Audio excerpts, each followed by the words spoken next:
Okay, I am Pauline Versosa. Oo. She is not a casto. Oh, thank you kay Pauline. Oh, at thank saka you, Pauline. kay Oo. Denise also for sitting in nung New Year. Welcome back. Yes, na-miss ko kayo mga brunchies. Alam mo na, flu season, nadali tayo. Oo, nasalubong tayo ng New Year. Ang daming nagkakasakit ngayon. Yes, oo. Pero yun nga. Huwag daw bigyan ng yung mga news na lumalabas about this virus in China muna. Until ma-verify lahat ng reports. Pero nonetheless, Kasi just be nagpapanik careful. Be careful lang pero don't panic. Yes, totoo yan. Hindi pa naman hindi pa naman face shield season daw. Wag naman. Wag na. Wala na yan. You can wear a mask if you want to stay safe, di ba? So marami tayong pag-uusapan today, di ba? Kahit New Year, syempre marami tayong mga issues na dapat pag-usapan here sa Brunch. Top 10 pa rin. Tapos na ang Christmas. Tapos na. Kanina going here, di ba Traffic. medyo makapal na yung yung kalsada Sa dun sa Cubao mga po. terminal. Sa Cubao Terminal po kasi ang dami nagbababaan ng pasahero into Cubao Terminal going home. Ngayon lang talaga kasi nag-uuwian na lahat dahil talagang back to reality, back to regular programming, lahat na. Okay, so ang titignan ngayon natin is traslasyon, Valentine's, and Holy Week. Oh my gosh, may Valentine's na agad siya Meron na. Traslasyon muna tayo. Anyway, let's move on. We're serving you news in a countdown. All that before your second cup of coffee. This is Brunch. Let's start our countdown with firecracker-related injuries. The number of firecracker-related injuries nationwide has surged following the New Year's celebrations. According to the Department of Health, the total cases climbed to 832 as of January 5. This marks a 37% increase compared to the 606 cases recorded during the same period of last year. The DOH also reported an additional fatality, raising the total number of firecracker-related deaths to 4. The latest fatality involved a 54-year-old man from Region 4A who suffered severe injuries to his left hand after using quitis. Meanwhile, quitis remains the leading cause of firecracker-related injuries, followed by 5-star and boga. Hindi na kasi dapat nagkaano ng 5-star tsaka mga bawang. Tsaka yung quitis, there's a proper way of lighting it kasi yan. Pag nagkamali kasi ng lipad ng quitis tsaka wala kang clearance, sa'yo babagsak yan. Or kung hindi lumipad yan, sasabog sa'yo yan. Totoo. So dapat Isipin mo, 4 na. Yung 4. death toll natin ngayon dun sa firecracker-related. Nakakairita lang kasi year in, year out, we talk about this and it What's alarming also kasi, yung younger at saka yung pagkalat nga ng pagbebenta online, which is, di ba, dinidiscourage, pinag-usapan din natin yan even before the New Year, yung New Year's Eve na marami nagpapaputok na talagang bawal yung mga online kasi hindi mo rin alam yung tinitinda ng mga tao online. Plus, yung boga. Nakita din natin yung surge nung DIY. Can you imagine sa TikTok, may mga, kaya ngayon marami yung mga kabataan nakikita natin na disgrasya dahil sa boga. Then you see a lot of DIY videos sa TikTok on how to make boga. Aside from yung mga DIY kasi, kaya nag-surge sa mga young kids. Yung mga generation ko at Angel kasi, at least we've experienced yung year in and year out New Year celebrations na may mga ganitong incident nakikita natin sa TV. Pero the younger generations, what they see on TikTok, Reels, Facebook Reels as well, is yung beauty ng firecracker at fireworks. Yun ang alam nila. And they see people making, not aside from DIY boga, they're teaching you how to make yung mga DIY pasabog. Yung iipunin mo, kunyari yung maliliit na 5-star, yung triangulo, tapos lahat ng pulbura linalagay sa isang container na binabalot talaga ng mitsa. Yun ang sinisindi nila. Oh my gosh. So, mali po yun. Kung may mga responsible adults sa bahay, make sure that your children o yung mga binabantay ng mga bata ay natuturuan. If they're watching these things at di nyo makontrol, maturuan by the time the New Year comes. May 8-year-old batang may video. Yeah, that's why yung DOH, walang daliri. Talaga sila, yung campaign nila sana nga talaga total ban din. 'Di ba? Hopefully next year may ang dami kasing question, sabi nila hindi pwede mag-total ban because maraming apektuhan na trabaho naman sa industriya ng paputok, etc. Pero nakita naman natin. Before we move on, kung mag-total ban ka, mamamayagpag kasi each city in the Philippines are forced to come up with their own celebration. So, bibili sila. Yes. So, mas malalaki ang bulk orders. Plus, I saw the air quality, ha? Mababa yung critical siya that time. nung time nung putukan. Alright, let's continue with our countdown. Coming in at our top 9, more members of Filipino fishing households have left the industry to seek better jobs. According to the Philippine Statistics Authority or PSA, the average number of fishing operators per household in 2022 dropped to 1.03 from 1.05 in 2012. That's despite of an overall increase in the number of households engaged in fishing operations. The drop is potentially due to diversification or transition of livelihood or a decrease in younger generations engaged in fishing. Alam mo, this is alarming kasi tayo, kumbaga, umaasa na tayo ngayon talaga sa importation. So we have also yung issue din ng mga farming, di ba, sa rice.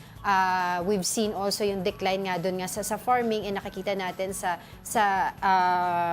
rice terraces, di ba? Dahil marami nga yung mga generation na ayaw na rin mag-farming. Itong pangingisda, syempre there are a lot of factors din dyan. Pero number one, of course, yung kinikita. Can you imagine, sabi nila, a fisherman can earn or would only earn 3,000 to 5,000 a month. And that's beyond the poverty threshold.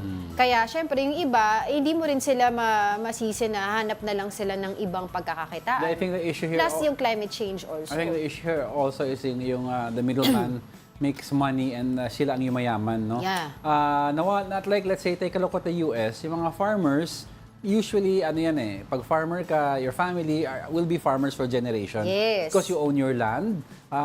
Yung mga delivery modes ng US, cheaper. So therefore, ang buying price sa farm gate pala mataas na. Kasi maliit na lang ang delivery price. Or sometimes, nagpa-farm to market road sila na very little na lang ang patong.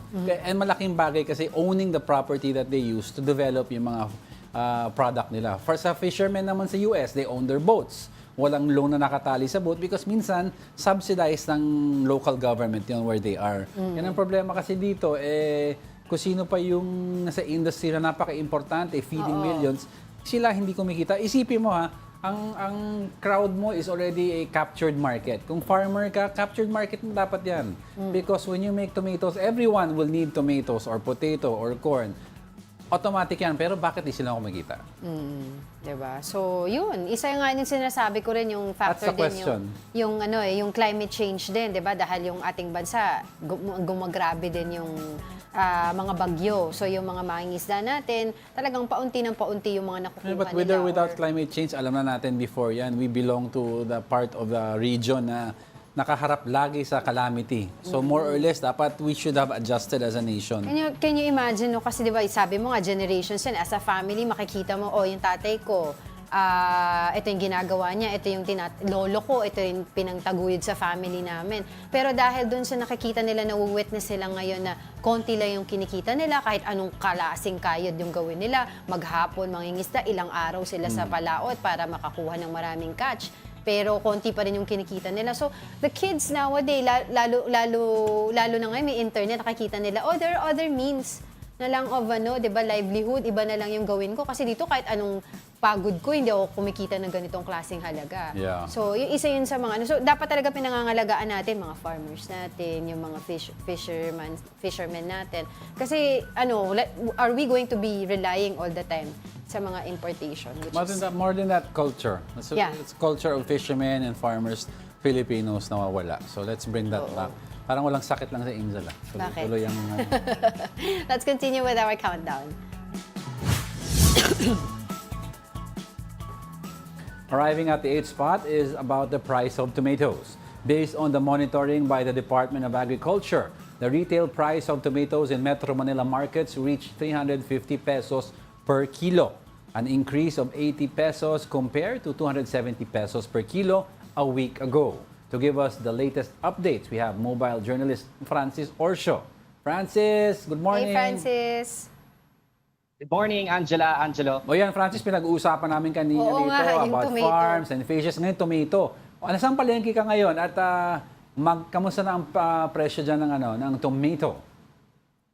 Yes, Angela, compared sa, nandito ako ngayon sa Balitawak Market sa Quezon City, and kung ikukumpara natin yung presyo ng kamatis to other markets across the Metro Manila, kahit pa paano medyo mababa dito. Pero kung ikukumpara natin nung presyo ng kamatis noong kasagsagan ng Pasko bahagyang mas mataas. Sa ngayon kasi yung per kilo ng kamatis dito sa Balintawak Market ay nasa 200 to 250 per kilo compared noong kasagsagan ng Pasko at Bagong Taon nasa below 200 lang yan. So ngayon talagang ramdam yung pagtaas ng presyo ng kamatis dito sa Balintawak Market, Angela. Hey Francis, so in other words, kung mga kababayan natin nanonood, kung gusto mo nila bumili ng cheaper tomatoes, Balintawak Market is the place to go. Ang tanong dyan, bakit mas mura sa Balintawak compared sa ibang markets? Is there a different way na they receive tomatoes via delivery? Yes, Angelo, kasi ito malaking bagsakan itong Balintawak Market pagdating sa mga wet and dry products dito sa palengke. So talagang dito yung puntahan ng malaking mga halimbawa yung mga pwestuhan din sa iba't ibang lugar sa Metro Manila. Dito pumupunta para bumili ng mas murang mga produkto ng gulay at prutas dito sa Balintawak Market. So alam natin na talaga malaking bagsakan ng mga prutas at gulay kaya mas mura dito, Angelo. Totoo, madaling araw pa lang dyan na talaga puntahan ng mga ibang mga maliliit, di ba, yung mga nagtitinda ng gulay para kumuha ng supply dyan. Pero Francis, nakausap mo ba yung mga nagtitinda dyan? Would you know kung ano daw yung dahilan? Bakit medyo mataas ngayon yung presyo ng mga kamatis? Kasi few months back, may mga balita naman tayo na halos, di ba, ipamigay na ng mga magsasaka natin ng kamatis, yung mga kamatis nila sa lugar nila, particularly in Baguio, in Pangasinan. Francis? Yes, Angela, nakausap nga natin yung ibang mga tindera dito, yung ibang mga market vendors, kung ano yung dahilan bakit yung presyo ng kamatis ay mataas pa rin. Sabi nila, nananatili kasing mababa yung supply ngayon dahil nga doon sa mataas na demand noong katatapos lang na holiday season. Kasi alam natin yung kamatis, isa sa mga pangunahing rekado sa pagluluto. So naging mataas yung demand niya nitong Pasko at Bagong Taon. And ngayon nga, dahil bumaba yung supply, wala silang choice kundi taasan yung presyo dahil nga nakikita nila na sa ngayon talagang tuloy-tuloy pa yung pagbaba ng supply nito dito sa palengke. Pero sabi naman ng Department of Agriculture, asahan natin na siguro sa mga susunod na linggo sa pagdating muli ng mga bagong supply ng kamatis ay posibleng mas bumaba pa yung presyo niyan sa mga susunod na araw at linggo.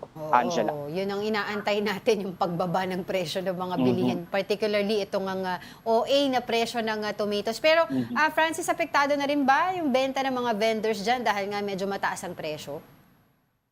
Yes, Angela, actually may mga nakausap din tayo dito mga mamimili at iniinda nga nila yung taas ng presyo ng mga produktong gulay dito sa palengke. Kasi bukod sa kamatis, meron pang matataas. So talagang nararamdaman ng mga tindero or mga market vendors dito yung kakaunting ibinibili ng mga mamimili sa kanilang mga benta. Kaya yung iba naman naaabutan natin kasi pwedeng yung diskarte din ng iba, makahanap sila ng mas murang presyo ng kamatis dito kasi may mga ilang pwesto na may ilan na nakikita tayong medyo nabubulok na. So yun, mas mababa na yung presyo kasi palumana yung itsura ng kamatis. So yun yung mga medyo mas mabababa. So kung titingnan natin, sila talaga ramdam nila yung kakaunting bumibili ng kanilang mga produkto. Kaya may mga nakikita tayong medyo nabubulokan ng kamatis dito, Angela. Oo, nako. Francis, bukod sa kamatis, ano pa yung mga maaaring makita natin produkto dyan na medyo mataas yung presyo ngayon buwan na to?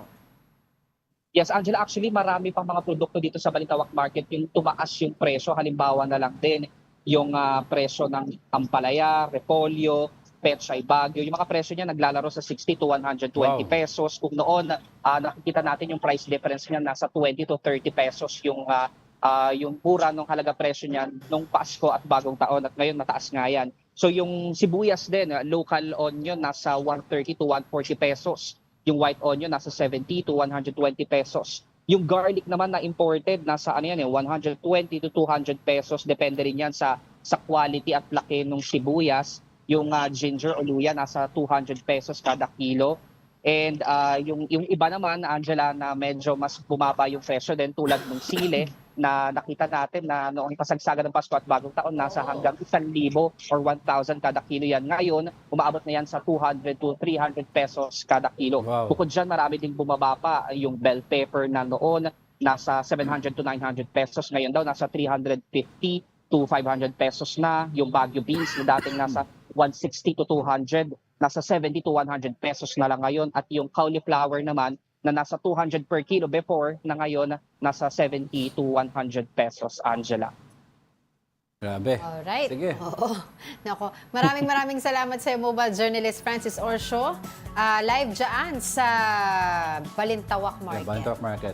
Uy, dahil sa report ni Francis, labas niyo yung ballpen at paper. May bibigay ako very quick. Ay, ano yan? Sige, ready na ako. Murang recipe po para sa chop suey based sa presyo, ha? Ano? Okay. Joke ba yun? Pepper, salt, oil, tsaka sibuyas. Yun po ang bagong chop suey. Napakamura. Wala na kasi. Nag-adjust tayo sa inflation. Simpleng-simple yan. Ginisang sibuyas. Galing? Joke ba yun? Hindi, serious yun. Joke lang. Coming up, let's check the situation in Quiapo, Manila, where preparations continue for the upcoming Traslasyon 2025. And the Philippine Coast Guard confirmed the presence of a Chinese monster ship near Zambales. Naitaboy naman kaya yan. Nabigla ako sa Tagalog. Oh, we're just getting started. More of our top 10 news when Brunch returns. Keep it here on One News.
Good morning. You're still watching Brunch here on One News. Bati lang ako mabilis dito sa ating mga na-miss ko ng mga brunches. Naalala ko bigla si Migs Ebro. Nakita ko siya sa BGC nung 31 ng gabi. Ay, oo. Oo, Si batiin Migs. daw natin siya si Migs Hi, Ebro. Migs. No. Happy New Year, Migs. Happy New Year. Si Sam Pokemon Go, natawa siya dun sa joke mo. Hindi, totoo naman yun. Of course, si Ralph Domingo, get well soon kay Ralph. Si Gary Field, Alex Fuentes, si Kuya Elmer, nanonood sa atin. Si Mark Santiago, si Arthur Cartago, Jaime Barceliano, sino pa ba? Dito sa natin sa Mother Earth. Oo, of course si Mother, si VJ, si Tita Esther Tasha, Cabaya, hi, Tasha. Good morning. Si Minya Benales, si Geraldine Balolong from Bukidnon, si George from Nebraska. Di ko mabasa yung apelido niya, Shump. Ronald Maxte, Leonie Valdesoto, of course, Tita Daisy, Tito Naldi, and Kuya Jopet Cancio nanonood sa atin. Summer Cabrera, Gabriel Romero, Oscar, at saka si Ver Marquez. So, Ayun. sabi niya, thank you po kasi sabi niya, welcome Yung sa recipe kanina, seriously, Ah. kada produkto ng vegetable na nagmumura, dadagdagan nyo. Eventually, may kamatis. Si Tasha, naalala ko pala nanonood. Joke ako dito, eh. Tapos, go. Wala na, tapos? paso na eh. Mamaya, ipasok mo yung joke mo. Alright, let's continue with our countdown. Moving over now to our 7th spot, 2 Filipino sisters were reportedly among the 3 fatalities in a New Year's Eve fireworks explosion in a neighborhood in Honolulu, Hawaii. The sisters were Carmelita Toralva Benigno and Nelly Toralva Ibarra. The blast also left at least 20 others injured, including children. Authorities said the explosion was triggered when a lit bundle of mortar-style aerials tipped over and shot into crates of unlit fireworks. The Department of Foreign Affairs, or DFA, has yet to release an official statement on the tragic incident. Uy, alam mo na, Parang nabasa ko yun, sabi niya parang cake daw yun eh. alam mo na, experience ko yung ganyan eh. I think I was 11 or 12 years old. Nandun kami ng daddy ko at mami ko somewhere. I don't remember. In the States? House ng tito ko. No, here sa Dito Philippines. din, oo. Tapos yung quitis na dapat pataas, eksakto nung palipad na, bumagsak yung bote. And so yung lumipad yung quitis straight forward to the bundle of mga Judas belt. So nagtakbuhan kami lahat behind the cars. Nagliliparan sila. So it's very dangerous talaga if you don't have kasi meron silang fireworks technicians talaga that do this, or fireworks engineers, pyrotechnic engineers. Kaya yung mga display all across from Makati, BGC, Eastwood, all over. Mga designated areas. Oo, Doon designated na lang po. areas. Pero kasi ito sa may sa naka-standby Hawaii. na medics, may naka-standby na firemen, and it's designed by technicians, pyrotechnicians. Tingnan mo, kahit sa US ay mostly mahigpit diyan, pero nagkaka-problema din sila. Itong family na to, they Terrible. created a GoFundMe campaign para dun sa nila hospital expenses. Terrible. Sad news. Alright, let's continue with our countdown. On our 6th spot is about the SSS premium hike.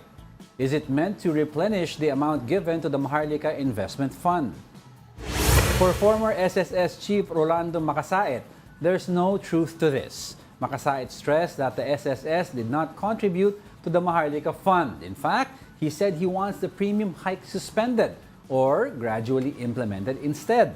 Now, under the law, a 1% increase would be imposed on members every 2 years. That starts from 12% in 2019 until it reaches 15% in 2025. Which is now, 2025, 15%. Kasi sinasabi nga nila, di ba, parang baka naman ipa-fund ito sa Maharlika, bawal yun eh, di ba? Yeah, bawal yan. Di ba nagkaroon tayo ng issue niyan last year, 2 years ago, regarding bago maipasa itong Maharlika Fund, di ba? Sabi nila, hands off, do not touch our pension fund, di ba? GSIS, SSS, Pag-ibig. Huwag yung isasali yan dito sa Kasi yung mga sa Maharlika Investment Fund. yung mga investment funds na yan, they're designed for countries that have a surplus. Oo. 'Di ba? Meron tayong surplus, most agencies meron silang unspent. It doesn't mean it's a surplus for the entire nation kasi may deficit tayo eh. Yes. May utang tayo. Panay utangan natin yearly. Actually, kung wala kang utang, tapos may above that, nabayaran mo lahat ng utang, lahat ng funded agencies are funded, and you have extra, then ang investment fund is Yeah. is Kaya good. Yeah, kaya I remember maraming mga nag-o-oppose dun sa Maharlika Investment Fund, na yung wealth fund. Oh, kasi what country? Sasabi nila, New we have a Zealand ba? lot of debts. Tapos, parang very ambitious daw yung ano pa tayo. New Zealand, I wala think naman tayong abandoned. excess fund. I don't remember what country, they abandoned yung investment fund scheme nila eh. And to kickstart this fund, ang nagbigay yung mga land bank, DBP, di ba, 50 million each, ganyan-ganyan. Pero ito nga, tungkol naman sa SSS, kasi yun nga, nagtaka yung mga tao, bakit daw biglang may increase ng premium. Pero sinasabi nila, it was already nung Pre-program. 2019, na 2020, 2023, and last itong 2025 Hindi dahil sa yung magkakaroon ng hindi po increase. dahil sa Maharlika yun. Yeah, but hopefully we can talk to somebody from SSS to explain this further, 'di ba? Para hindi naman kasi ang kinakatakot of course ng mga kababayan natin, especially yung mga members ng SSS, yung alam mo yun, 'di ba, sobrang laki na ng ngayon, ang taas na ng mga presyo, inflation. Tapos pati yung pagtataas ng premium contribution nila ay isa pa sa iisipin nila. All right, let's continue with our countdown.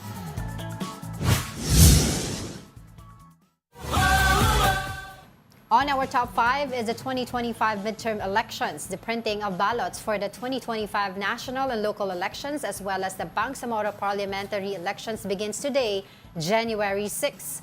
Comelec spokesperson Rex Laudianco said 1,667 ballot face templates have been prepared for the upcoming polls. These templates will be stored in Comelec's Memory Configuration Room and Election Management System Server Room.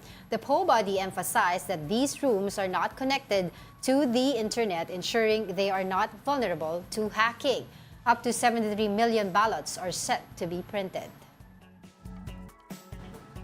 Okay, Lapit so na, ang target ng Comelec is to print 800,000 to 900 to 1 million ballots per day. Yes. Para ma-reach nila yung goal nila na by April 14 tapos. Tapos na. Diba? So tuloy-tuloy yung pagpiprint nila, nag-start na sila today, even if may ibang, alam mo yun, may nakabinbin ngayon sa Supreme Court kasi na appeal na TRO, specifically yung kay Congressman Erice. Yeah. Kasi disqualified Pero kasi siya. based sa cut-off nila daw, pasok pa rin sa ballot yon. Mangyayari lang pag na-print na yung pangalan kunyari ni Congressman Erice at biglang Hindi ko nga na-resolve alam daw with finality sa what they yung can next do. person daw ang ipapasok. Hindi, pero hindi ko lang alam ko kasi wala dito si Congressman Erice sa sa ballot. Pero ang sinasabi ng Kasi ng tinanggal Comelec, siya, dinisqualify siya dahil ng Comelec. disqualified Okay. siya. Pero ang sinasabi kasi ng Comelec is, sabi nila, they can only subtract pangalan doon sa ballot, pero hindi sila pwedeng mag-add kung nakapag-print na. Ito. Diba? So, So, to ito. further discuss these issues and more, we have Comelec spokesperson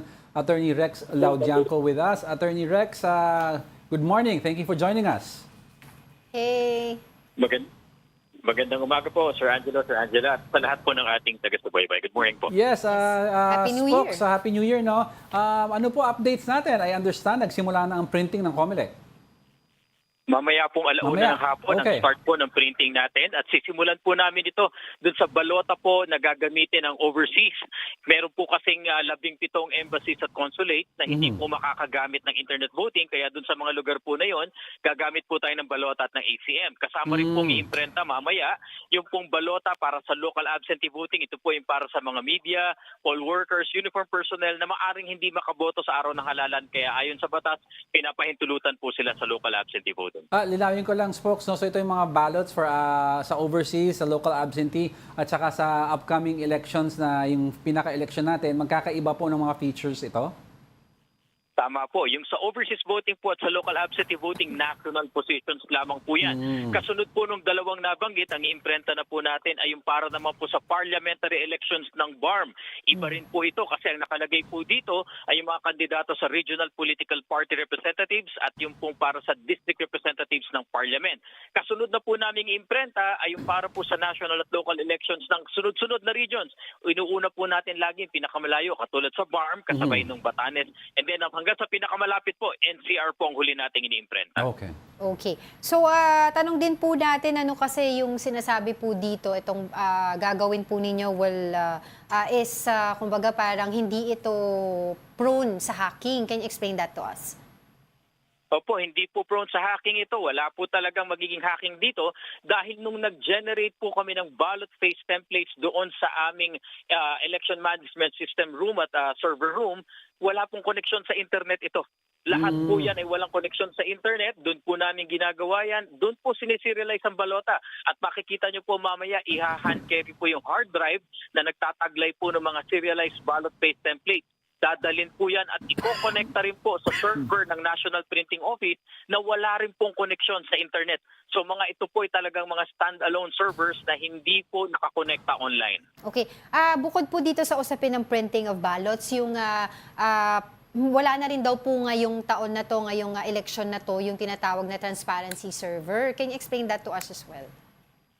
Opo, wala na pong transparency server na nag-iisa na kinukunan natin ang lahat ng resulta. Dahil po ginawa na po naming 6 ang servers. Meron pong server ang COMELEC na naka-mirror sa DICT, meaning lahat po ng natatanggap namin nakikita ng DICT at automatic po na i-upload namin sa isang election results website. Kayo po ay hindi na rin pipila sa nag-iisang server dahil mayroon na pong server ang sarili, ang media, ang political party na majority at ang minority may sarili ng server, ang NAMFREL at PPCRV. Binigyan na po namin kayo ng tigi-tigisang server. And by the way, nandito po ako ngayon sa Data Center 3 ng Ayala Circuit kung saan nakalagay yung 5 servers po ninyo. Dito po ngayon ay ino-audit po ng International Certification Entity. Tinitignan natin kung functional lahat at nagko-comply sa lahat ng technical specifications na nire-require ng batas at nire-require po ng COMELEC. So mamaya-maya po, ila-livestream din namin yung presentation ng audit na yan dahil kailangan po ma-check bago ma-certify ang paggamit natin ito. Yes, Attorney Rex, I'd like to understand a little bit more about yung servers and how they give out yung mga results. Kasi in the previous elections, although yung end result is the same, pero minsan iba-iba ang numbers depende kung saan area pumapasok. Similar to that of the US. This time po, all the numbers will come in at the same time po? Tama po. Pero hindi po nangyari, sir, na magkakaiba po ang numbers dahil lalo na po noon na iisa ang server natin. Iisa po ang pinagkukunan natin noon. So, imposible po magkaiba-iba yung numero. Ganon din po ngayon. Imposible rin po magkaiba-iba dahil ang capability po ng ating automated counting machines ay parang sa cellphone po yan, send to all. Kung ano yung sinend dun sa isang server, yun din po yung matatanggap ng iba't ibang server. In fact, sinadya nga po namin na magkakasama sila sa isang data center para kung nanaisin po ng majority political party, minority, pati po yung media, pati po yung NAMFREL, PPCRV, kung gusto nyo pong mag-compare notes ng natanggap ninyong resulta, ay pwede po. Nandito po kayo sa isang lugar. Right. Spokes, taking this opportunity na rin to ask you regarding dun sa mga disqualification na cases po natin, yung mga kandidato natin, particularly itong si Congressman Erice, saying also na baka daw po kasi kaya siya na-disqualified kasi siya yung isa sa mga umaangal doon sa tungkol dito sa pagkuha sa Meru systems. Naku, hindi po. Kung babasahin niyo po yung desisyon ng komisyon dun sa original, yung desisyon po ng division at yung pong pagresolba ng kanyang motion for reconsideration, ay kita naman po kung ano ang naging basihan bakit kailangan siya i-disqualify. Ito po yung pagkakalat ng maling balita at paglabag sa Section 261Z11 ng Omnibus Election Code. At isa pa po dyan, binigyan po siya ng lahat ng pagkakataon para sa siya makasagot. At ito po yung una ay hindi po niya in-avail po yun. Hindi po siya nag-file ng sagot. Kaya nga po ito, nagkaroon ng pagkakataon sa motion for reconsideration, ngunit wala po siyang bagong nailabas na mga panamasagot dun sa mga alegasyon sa kanya at napatunayan po sa pamamagitan ng nakuhang facts na talagang nilabag niya yung ating Omnibus Election Code. So what happens now, spokesperson, meron po kasi siyang pending petition.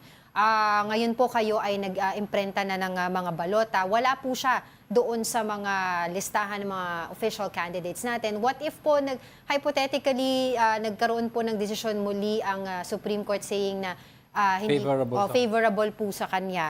What happens now?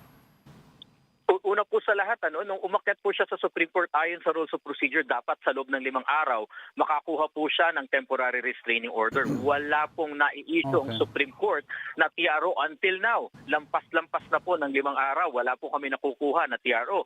Kaya nga po dahil doon, naging final and executory, in-implement na po yung desisyon. Pero kung sakali man po, hypothetically, na merong lumabas po na temporary restraining order, nasa huling parte naman po yung pag-iimprenta ng National Capital Region ballots at doon naman po siya tumatakbo. Tingin naman po namin baka naman sakali. Pero ang sinasabi nga po namin, matagal na po itong rule na to since 2010 at nakikita po namin na ang maayos pong ugnayan ng COMELEC at ng Supreme Court. Kaya po kung meron lalabas na tiaro, di sana po lumabas na po ito. Well, lastly on my part, Attorney Rex, I'd like to ask you and take this opportunity as well. No? Hingi pa na ako ng update regarding si Mayor Marcy Chodoro regarding his issue sa Marikina po, sa mga distrito with regards to his supposed residency issue. Opo, hanggang ngayon po ay pending pa po yung kanyang motion for reconsideration sa Commission and Bank at hindi po gaya nung kaso po ni former Congressman Ariza, hindi pa po ito nare-resolve. Okay, thank you. Also, lastly, spokes, yung yung mga kandidato po ngayon na marami na mga naglalabasan ng mga ads at saka mga Pwede mga pa daw printing materials. Tama po, hindi pa po kasi pumapasok ang kapangyarihan ng COMELEC, nabawalan sila at ipasok sa regulasyon dahil ayon po sa Section 15 ng Republic Act 9369, kahit po nakapag-file sila ng COC ay hindi pa po sila maituturing na kandidato at hindi pa lumalapat yung mga pinagbabawal sa kanila. Ito rin po yung epekto ng desisyon ng Korte Suprema do sa Peñera versus COMELEC na talagang magiging kandidato lamang sila on the day 1 of the campaign period at para sa senators at party list, February 11 pa po yun. Para po sa local candidates, March 28 pa po yun. Thank you so much for joining us this morning. That was COMELEC spokesperson Rex Laujanco, Attorney Rex Laujanco. Thank you so much. Right, Maraming salamat po. let's move on to the next. On our top 4, some senators back the decision of President Bongbong Marcos to reorganize the National Security Council. The move drops Vice President Sara Duterte and previous presidents from its list of members, which aims to, quote, streamline the membership of the NSC. Senator Francis Tolentino, for one, said it is the President Marcos's prerogative, calling on the public to presume good faith and regularity. This was echoed by Senator Win Gatchalian, who said that the chief executive should be able to choose who he thinks can give him proper advice. Some supporters of VP Duterte dismissed the move as an effort to reduce the political clout of the vice president ahead of the 2028 presidential elections. Oh, nakalagay dun sa ni ES Bersamin, di ba? VP Sara is not relevant as of the moment. Nakalagay doon. Hindi, pero some nations would disagree with that. It's because you have to remember ang role ng vice president is to take over from the president in case, hindi natin sinasabi may mga in case something happens. Now, hypothetically, let's say something happens to the president and hindi up to speed immediately ang vice president kung ano yung current state of national security natin. Di ba? Hindi siya na-update. Hindi siya privy. So what? We're going to waste time updating the vice president. Briefing, di ba? So it would be easier sana to include the vice president pa rin in the National Security Council. Given the political environment right now. But, the word but, you had supposed threats from the vice president mismo to the president. So kung ganun nakalalim ang galit ng vice presidente mo, bibigyan mo ba ito ng access sa mga sensitive information ng gobyerno? Yan ang isa pang tanong dyan. Actually, sabi nga nila, too late a hero na nga daw itong ginawa na to. Matagal na daw dapat tinanggal siya dito sa NSC. Pero we'll see, di ba? Pero yung isa pang usapin dyan na bakit daw pati yung mga past presidents hindi na sinama. Di ba? Kasi if you can remember, very historical yung picture na yon. During the time of President Rodrigo Duterte. Ramos, Erap, Aquino, yes, and... di ba? That's the first time, and I think yun nga, historical yun na magkasama-sama sila sa isang picture. Kasi ang logic behind this, ang national security issues, hindi lang nangyayari ngayon, it happened before, may pinanggalingan na issue before. So asking the presidents what happened during their time and how it was dealt with, para maintindihan mo yung bakit nangyari ito ngayon, very critical yan. So we don't know why... Sabi nila pwede naman daw may invite pa rin naman, pero not in the official NSC. Capacity in the NSC. O siguro, on a side note, pwede magbigay ng advice sa presidente. Hindi ko alam anong... Well, that's his prerogative naman talaga. EO kasi ito diba? Hindi naman siya yung talagang batas na ito yung susundin. So if the next president wants to change it, he may do so. Yeah, kung gusto niya ibalik ulit yung vice president as part of the council at saka yung mga past presidents. Diba, si Spinoy nga, pinalit ang Office of the Press Secretary into PCOO Ganun directive sila. na rin. Pero they just want to streamline daw yung mga tao na merong access sa mga information na may kinalaman sa seguridad ng bansa. Alright, let's continue with our countdown.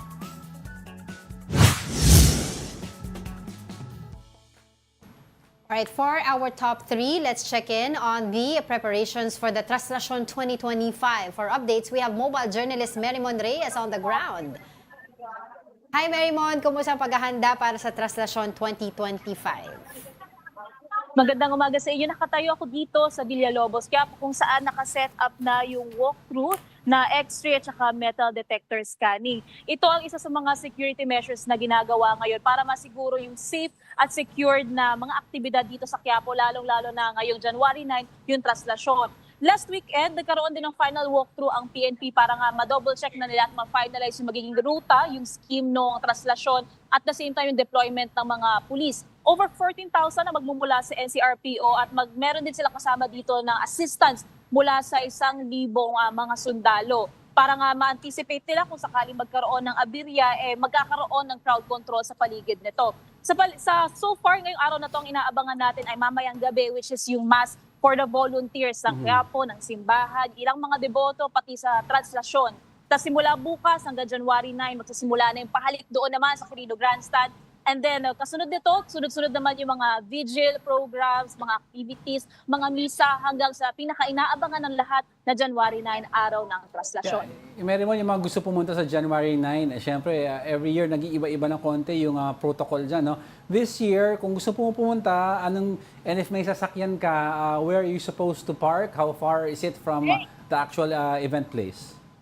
Magiging sarado yung mga kalye na madadaanan ng traslasyon, pati yung roads adjacent to it. So ibig sabihin yung mga kalye na to, hindi na to pwede nga paradahan, lalo na yung mga umaasa na mayroong street parking. Isa pang nabago dito is yung metal detectors, mas nasa bungad na siya dito sa Villalobos, unlike last year na doon pa papasok ng Plaza Miranda. Yeah. So para doon sa mga pupunta, sa mga entry points, ang isang paalala agad na sinasabi, magdala ng clear bags o small bags as much as possible para hindi na raw sila maabala pagdating sa mga scanners. Kasi kapag nakita na malaki yung bag, kailangan pa itong isa-isahin. So ine-expect ng mga tao o yung ng security officers yung haba ng pila dito. So isa ito sa mga kanilang paalala. Pangalawa, wag na raw magsuot na magagarbong mga alahas. Dalhin lang kung ano ang dapat na dalhin. At paalala rin para sa araw ng traslasyon, merong liquor at gun ban. So lahat ng mga mahuhuli na merong bit-bit na either mga patalim, mga firearms, alak, o kaya naman iba pang mga bagay na pwedeng magdulot ng kaguluhan, mahigpit nila ipinagbabawal ang mga ito. So kanina rin may nakita rin tayo ilang mga K9 units na umiikot sa paligid ng Quiapo para nga raw masiguro na walang magiging aberya o para masinghot kung sakali man na magkakaroon o merong bomb threats na nag-e-exist. Sa labas din ng Quiapo dito sa Villalobos, doon sa kabila sa May Carriedo at saka sa Quezon Boulevard, nakapaligid na rin ang ilang mga pulis para nga masiguro yung istasyon nila doon hanggang sa araw ng traslasyon, wala na yung sinasabing mga pumaparada sa gilid at para magtuloy-tuloy yung daloy ng foot traffic, pati yung mga sasakyan na posibleng dumaan pa bago ang traslasyon. Oh, Merimon, I understand every time may traslasyon dyan, may mga signal jammer, ganun pa rin ba ngayong taon? At saka no-fly zone, ibig sabihin bawal din yung mga uso kasi ngayon, yung mga drones, diba, na maliliit na pangkuha ng videos. Yes, Angela, kung ano pa rin yung mga nakasanayan natin na security measures, ganun pa rin sa ngayon. So kasama na dito yung bawal na magpalipad ng kanilang mga drones. At the same time, doon daw sa mga bridges na dadaanan ng traslasyon, bawal ang mag-standby, bawal ang tumambay sa mga ito until dumaan ang andas. So ibig sabihin, kung dadaan doon sa may Pahidalgo, sa may Quezon Boulevard, at sa iba pang ruta na dadaanan doon sa may Rizal Park, bawal daw tumambay ang mga tao doon. So isa ito sa pinakamaigpit nilang binabantayan. Pag dumaan ang andas, tsaka lang daw pwedeng pumunta doon ang mga tao. At the same time, yun nga, isa sa pinakamahigpit nilang tinitignan dahil traditional route pa rin tayo, walang binabago sa magiging daanan ng andas. Mas nakapalibot ngayon ang mga tao dahil ina-expect nila yung 6.5 million na deboto last year, baka raw mas dumami ngayon kasi nga mas maluwag na ang mga social gatherings tulad ng traslasyon. Oo, nakita mo na ba ngayon, Merimon, yung sinasabi nila may konting pagbabago doon sa mismong andas para daw hindi na masyadong maraming mga deboto yung umakyat at makakapit doon?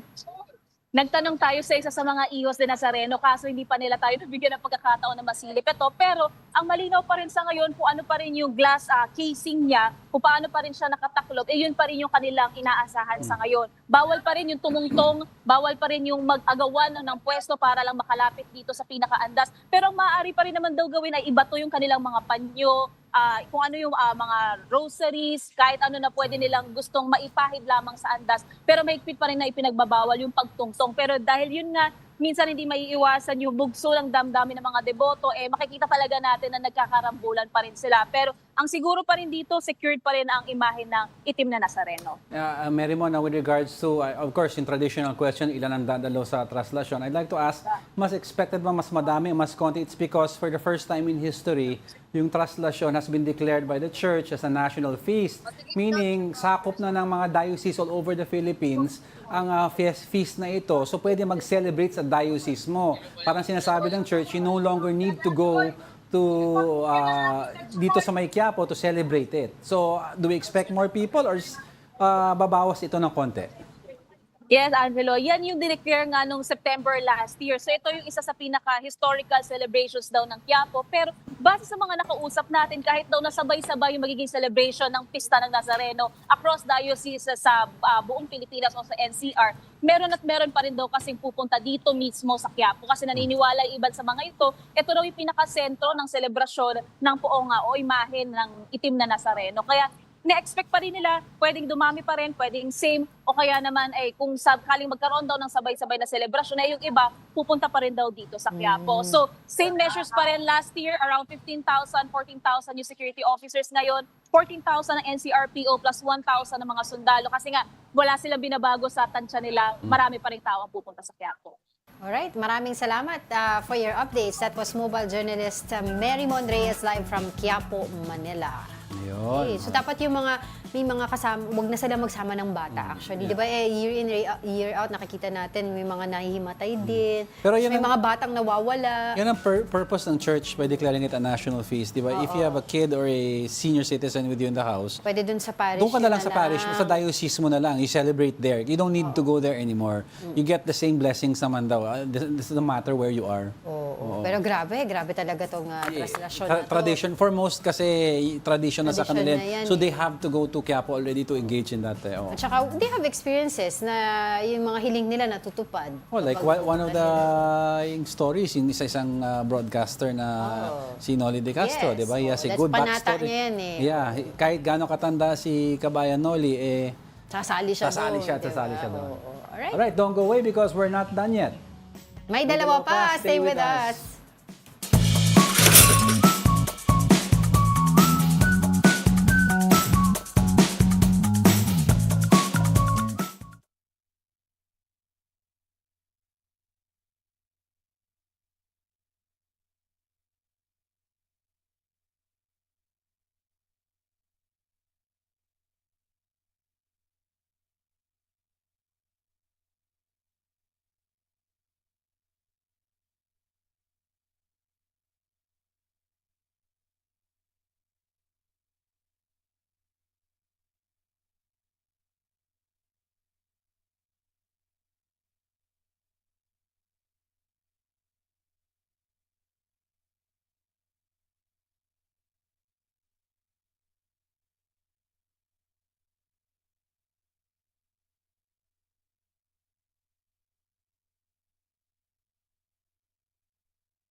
Welcome back. You're still watching Brunch here on One News.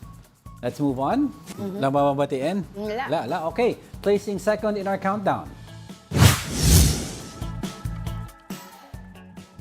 The Department of National Defense and the Armed Forces of the Philippines have reiterated their commitment to securing the country's sovereignty.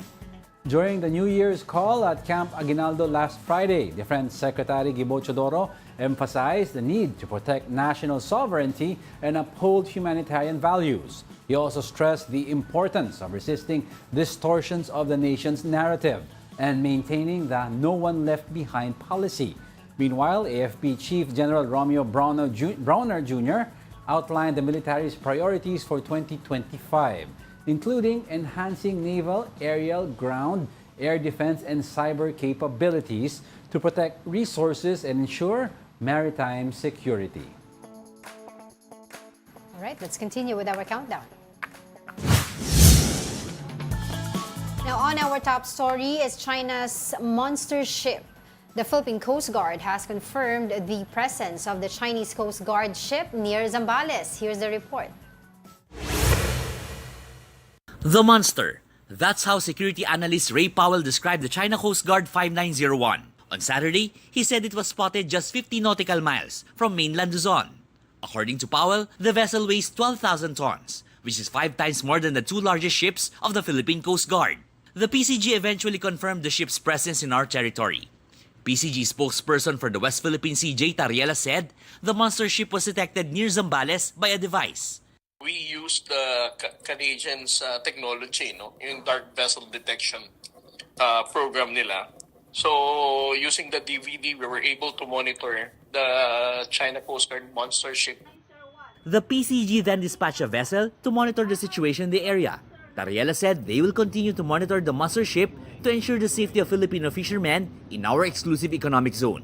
Until now, BRP Cabra MRB 4409 and our aircraft remains to be conducting maritime patrol in the vicinity of Bajo de Masinloc. And persistently challenging ang ginagawa ng China Coast Guard. The PCG will submit a report to the government for appropriate actions.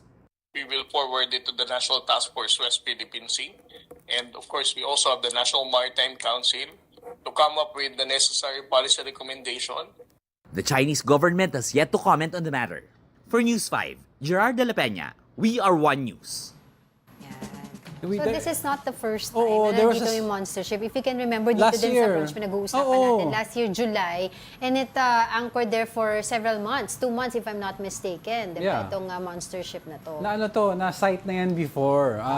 Talagang napakalaki daw niyan and yung main purpose niyan, actually hindi natin sure daw kung ano yung purpose niyan. It's either may mga divers daw mabababa dyan or conducting some sort of surveillance sa ilalim. Ito daw ba pinanggagalingan ng drones? And why are they there?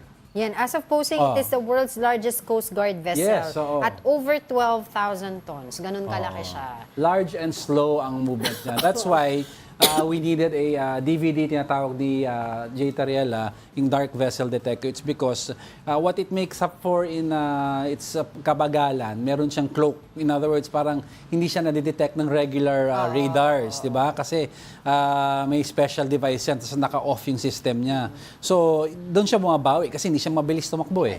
Oo. Kaya sabi nila, what else can this monster ship do here dyan sa West Philippine Sea is, of course, to assert the rights. Oh, Diba? yes. Parang pinapakita, sabi nga ni yung security expert, si Ray Powell, sinasabi niya last year pa na parang it serves lang parang for them, it's a billboard saying na, okay, dito kami, we can go here whenever we like, and this is our territory. Parang ganun ang kanilang ibig sabihin. Kasi, so parang alam mo, posturing na, di ba, malaki kami, kaya namin ito puntahan, in and out kami. Kasi given the nature of the ship, tas based on the pictures na tinitignan ni Ray Powell, wala pa siya nakikitang threatening weapons na nakamount on it. Yes. So in other words, the purpose was really to serve, you're right, as a symbol, similar to that of yung Sierra Madre. Yes. Diba? Is this their Sierra Madre? Is this their beacon of their claim to what they call the South China Sea at West Philippines sa atin? And nung nandito yan nung July of last year, 'di ba? Wala naman din siya masyadong ginawa. Nandoon lang Wala, din nandun siya. lang siya. 'Di ba? Oo. Naka-anchor lang siya doon for 2 months. Ito, anong plano nila ngayon at this time around na pumunta ngayon? Ilang months din sila, Well, 'di ba, nandiyan dyan. Sa laki niya, there's not much you can do against it. Kung maisipan itong monster ship, makipag-git-gitan at manggaan sa'yo, wala kang kalaban-laban dyan. Tapos, kasunod pa nitong pagpunta ng Chinese monster ship na to dito is yung pag-discover ng mga fishermen natin, di Yun ba? na, yung sinasabing drone. Sinabi mo pa yung drone, Hindi yung sea natin drone. sinasabi may relation. But, Oo, pero ano kaya? Meron other bang analysts connection? are asking kasi yung na-discover ng fishermen ng drone, ito ba ang nagdi-deploy ng drone, itong monster ship? Anong ginagawa nila pag naka-anchor? Yes, Yan ang tinatanong ng marami, di ba? Kasi yung drone na yan, very little markings. May mga markings siya pero kukunti lang. Color yellow yung itsura ng drone kung makikita mo. And it's very advanced yung drone. So definitely, it's not owned by a business daw. It has to be owned by the government for something as advanced as that. So ngayon, ang PCG is, asking, of course, yung National Maritime Council natin, ano ba yung next na pwede natin gawin regarding this. And I'm sure, nagpadala na tayo ng mga note verbal, di ba, asking ano ba to, ano bang purpose itong sea drone na to dito na nakita last week. Di ba last week yun, if I'm not mistaken? The yellow sea so, drone. So, mahaba-habang usapin ito, itong pag-uusap natin tungkol dito sa mga nangyayari sa West Philippine Well, Sea. it's the start of the year 2025. Let's see ano namang panibagong antics meron ng China with claiming the West Philippine Sea. Di ba? Last year, ang daming first, nagpalipad ng flares sa isang air asset natin, di ba? Tapos yung daliri ng isang personnel natin natanggal. Tapos binutas ang isang ship natin by ramming it, di ba?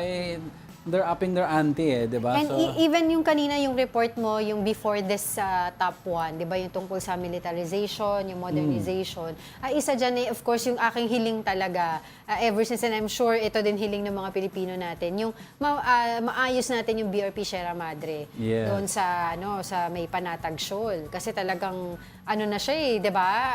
Tawag doon, makalawang na. You have to remember, the BRP Sierra Madre is the symbol of our fights, one of the symbols of our fights sa West Philippine Sea natin. And to see a beacon or a symbol na nakakalawang, nakakalungkot lang. Oo. Alright, nako, ayan, natapos din yung araw natin today. Thank you everyone for joining us Oo. today on Monday.